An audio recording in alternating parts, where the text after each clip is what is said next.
Ada Ibu. Ibu absen dulu ya. Dan namanya yang terpanggil boleh sebutkan perasaannya hari ini, oke? Oke Ibu. Oke, nah ada Dika mana? Dini Yulianti. Hadir. Perasaannya senang. Dika gimana perasaannya?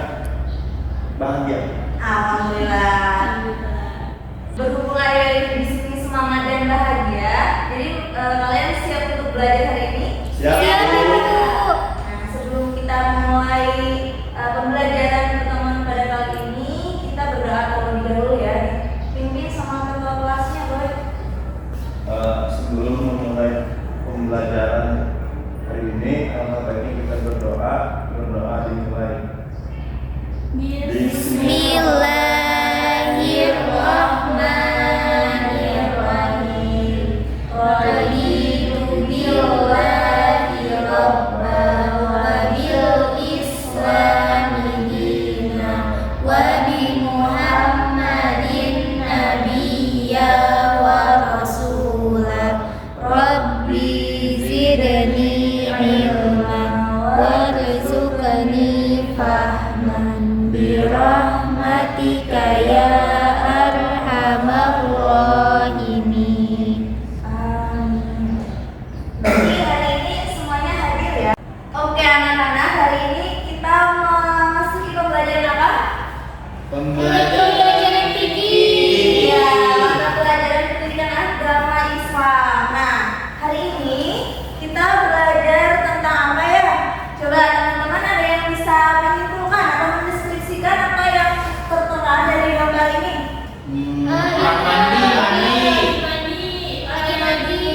Mandi wajib. Lagi jongkok, lagi tayamum kayaknya Ibu Ya, jadi di sini kita akan belajar mengenai bersuci.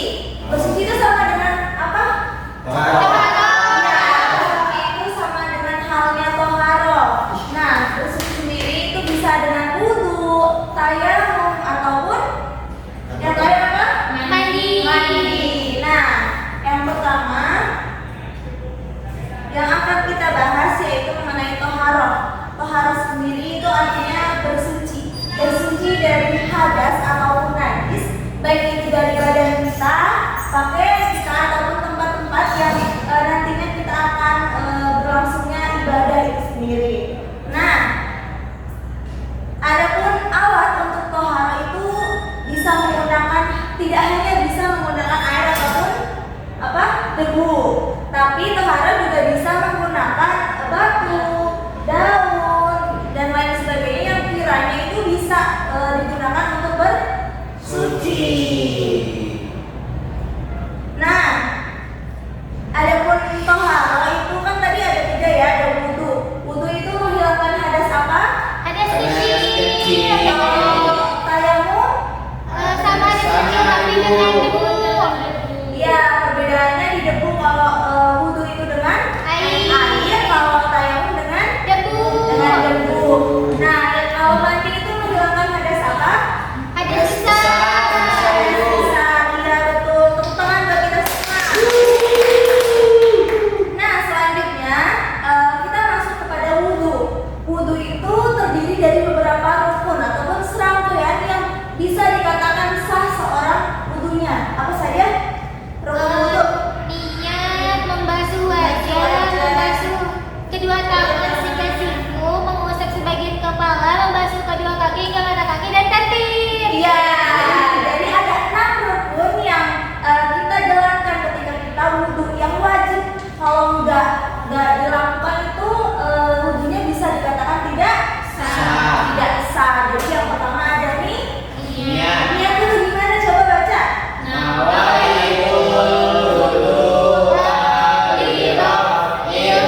muka, basuh muka, basuh mana?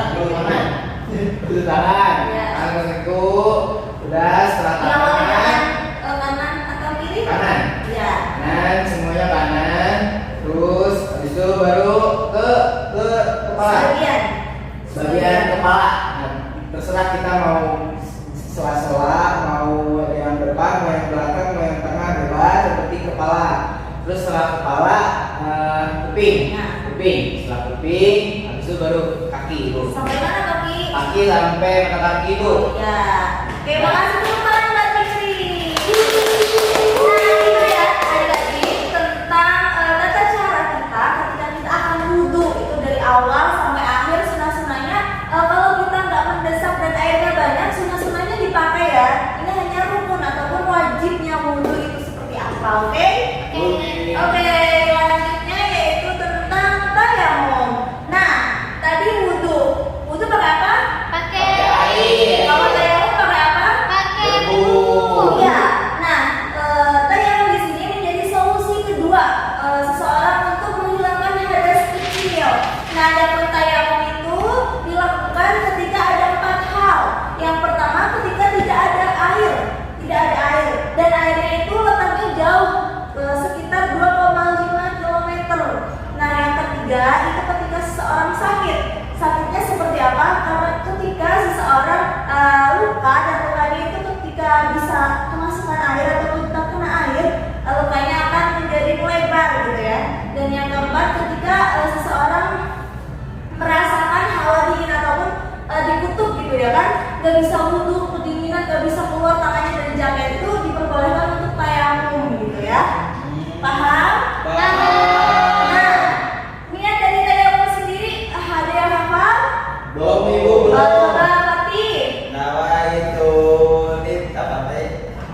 Nawaitu tayammuma bi istibahati sholati fardholillahi ta'ala. Amin. Nah itu ya untuk niat daripada tayamum. Adapun tata caranya tayamum itu ibu praktekkan dulu ya. Nah kita harus mencari tanah yang suci, sekiranya dia tuh tidak berdekatan dengan kotoran ataupun najis-najis yang sekiranya terlihat gitu ya. Bisa di jendela bisa ada debu, di meja kita ada debu. Nah itu bisa digunakan di tembok juga bisa, karena di tembok itu terdapat debu-debu kecil gitu ya. Nah kita mencari debu yang suci.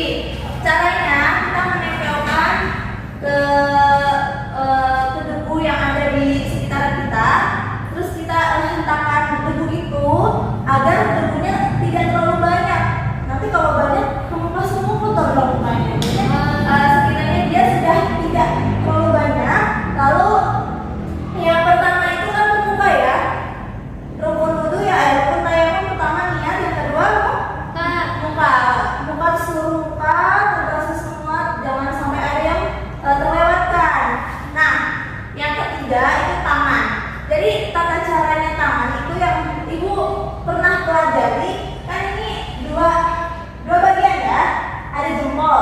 Nah, ini di belakang telapak tangan belakang ini ya. Nah, sampai sini ke belakang, bagian ini depan. Jadi sampai sini jempolnya itu ke sini. Jadi setelah tangan itu nggak semuanya kayak gini. Jadi kan udah hilang debunya semuanya. Jadi di sini bagian ini buat belakang tangan, yang ini buat depan, dan ini buat jempol ke sini, buat tangan. Jadinya kayak gini, set di depan, set gitu ya. Ya gitu, paham? Nah itu tata cara tayamum. Jadinya nanti kalau tayamum debunya kalau udah ke atas hilang semua, kalau tangannya kita asal aja gitu. Jadi ada tata cara menggunakan tangan seperti kata tayamum.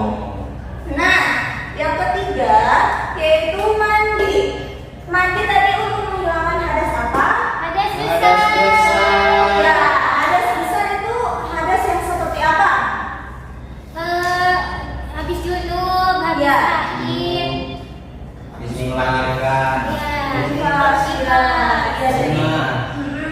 Jadi itu hal-hal yang bisa kita harus melakukan mandi besar. Nah, adapun mandi besar kayaknya seperti apa? Coba bacakan. Nawaitu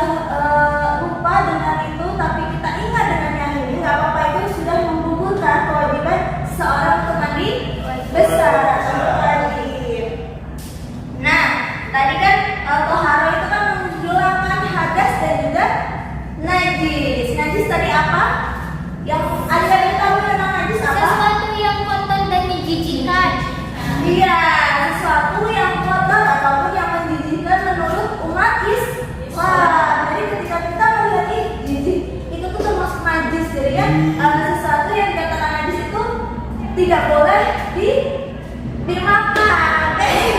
Jadi ketika kita melihat makanan yang sekiranya jijik itu udah gak boleh dimakan ya.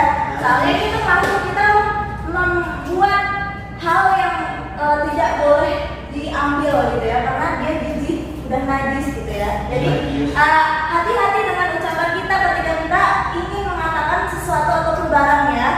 Iya, Oke iya. anak-anak. Oke. Nah tadi kan najis ya. Najis ada berapa? Ada 3. Ada apa aja? Coba sebutkan. Mukhafafah, mutawasithah. Ya, Ya, perbedaannya apa? Mukhafafah. Kecil. Kalau mutawasithah, mughaladah. Nah, itu tuh beda-beda ya. Adapun barangnya juga yang dikategorikan najis juga berbeda-beda. Adapun najis mukhafafah adalah air kencing anak laki-laki kurang dari berapa tahun? 2 tahun. Najis mughaladah, najis yang besar. Najis apa? Najis anjing dan Iya. babi. Ya, najis air liurnya anjing, babi ataupun keturunannya. Jadi ketika dikolaborasi ini mau kucing sama anjing, ketika anaknya lahir itu termasuk masuk kepada najis mughaladah. Nah, adapun najis mutawasithah adalah najis yang sedang. Itu adalah contoh dari najis selain daripada mukhafafah dan mughaladah, itu termasuk kepada najis mutawasithah. Apa saja contohnya? Ya, terus?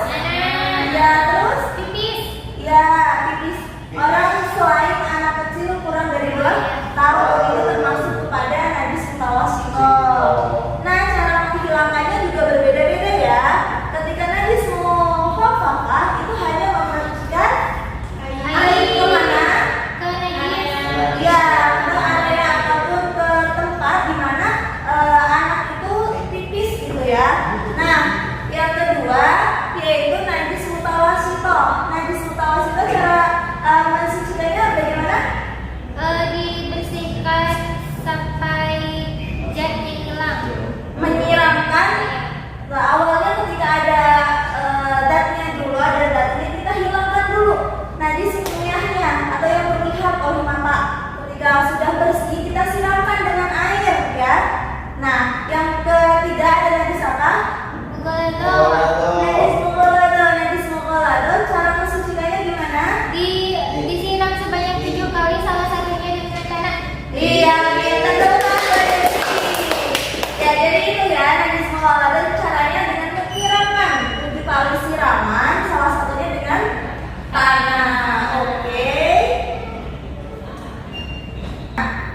Setelah kita belajar tentang toharoh baik wudu, tayamum dan mandi, ibu punya lagu. Boleh kalian berdiri? Nah, ibu ada lagunya tik-tik-tik bunyi hujan. Oh ya, nadanya tik-tik-tik bunyi hujan. Pakai nada ini ya. Yuk, 1 atau dicontohin dulu. Contohin dulu. Contohin dulu ya. Toharoh artinya bersuci. Toharoh artinya bersuci. Bersuci dari hadas. Bersuci dari hadas kecil dengan wudu. Bersuci dari hadas besar dengan mandi. Bersuci dari najis dengan dicuci. Bersuci pakai air yang suci gitu ya. Oke. Siap, Ibu? Siap? Siap. Hitung 1, 2, 3. Toharoh artinya bersuci. Toharoh artinya bersuci. Bersuci dari hadas kecil dengan wudu. Bersuci dari hadas besar dengan mandi. Bersuci dari najis dengan dicuci. Bersuci pakai air yang suci. Ya, tepuk tangannya ya. Yeay. Nah, masih semangat ya? Masih. Coba boleh duduk lagi. Nah, selanjutnya karena kita sudah belajar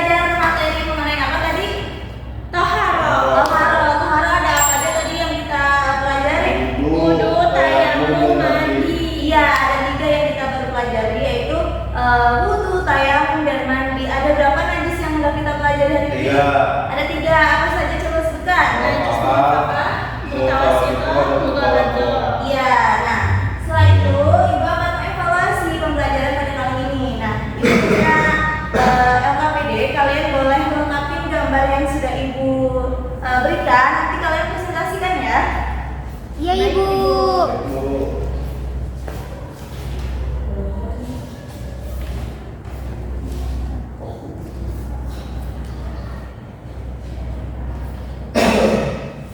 Nah, baik, boleh dikerjakan ya, waktunya 5 menit.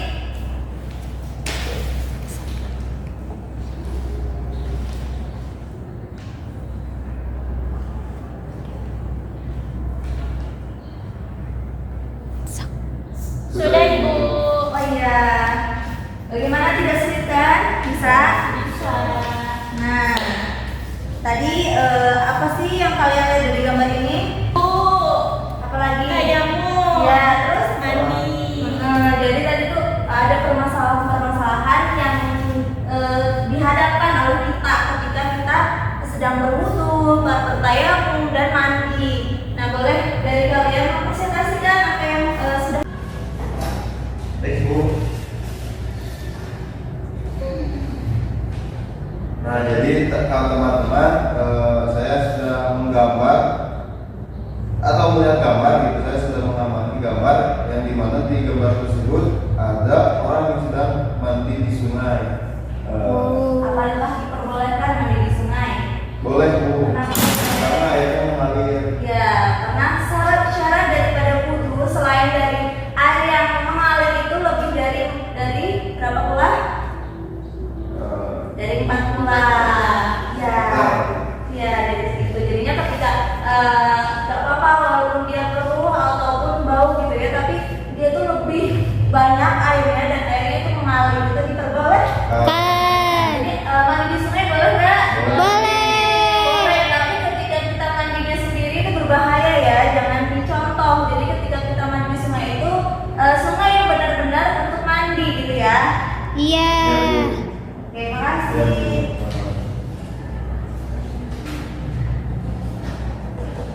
Nah, mungkin tadi penjelasan dari Ibu, coba tadi dari yang Ibu sampaikan, coba ada yang ingin menyimpulkan?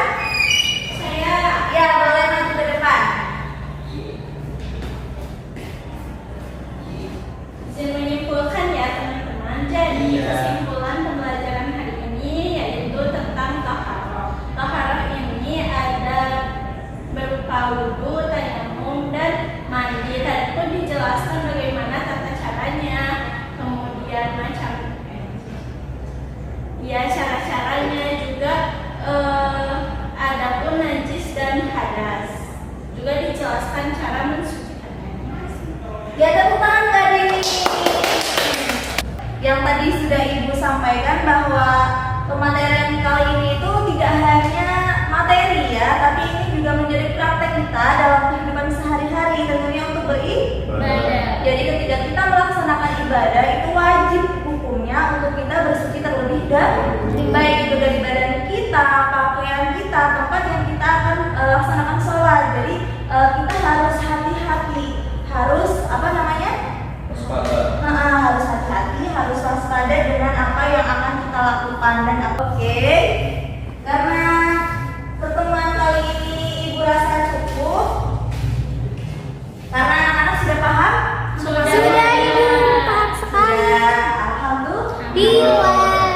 Oke, karena sudah paham, jadi Ibu akan menutup pembelajaran pada kali ini. Dipimpin doa sama ketua kelasnya, doa selesai belajar. Baik, teman-teman, dikarenakan pembelajaran hari ini sudah selesai, maka baiknya sebelum kita pulang kita berdoa terlebih dahulu. Berdoa dimulai. Bismillahirrahmanirrahim. Subhanakallahumma wa bihamdika asyhadu an la ilaha illa anta astaghfiruka wa atubu ilaik. Baik,